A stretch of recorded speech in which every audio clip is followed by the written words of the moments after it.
Last month, New York became the first city in the nation to impose a cap on the number of for-hire vehicles on its streets, barring companies such as Uber and Lyft from adding more cars in a move fought hard by both companies.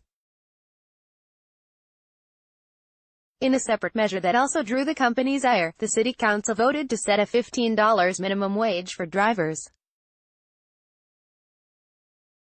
Now 2 commissioners in Miami Beach want to follow NYC's lead.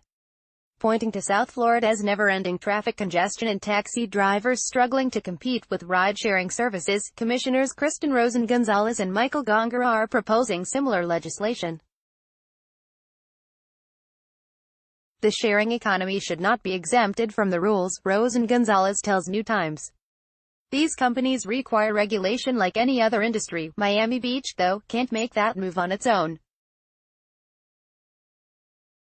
Last year, state legislators passed a bill banning local governments from regulating ride-hailing companies such as Uber and Lyft. So Rosen-Gonzalez and Gongora are asking Florida lawmakers to make the change.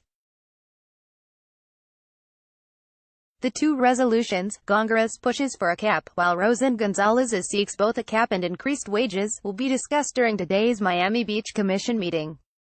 Uber fought hard against the New York City legislation, which places a 1-year moratorium on new vehicles so that the exploding industry can be studied.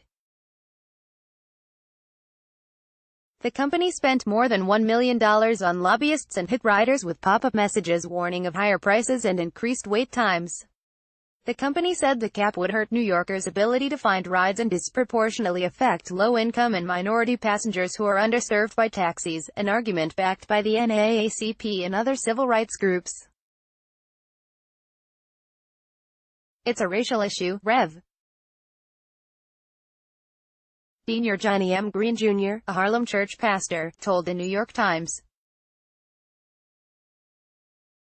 The people that championed the crusade against Uber do not have a problem hailing yellow cabs. Supporters of the legislation countered that the proliferation of ride-sharing vehicles had impoverished drivers, many of whom are non-white immigrants.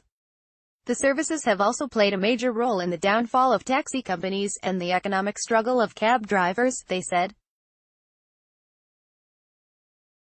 In South Florida, the value of taxi medallions has plummeted from $350,000 to $35,000 since the arrival of ride-hailing companies in 2014.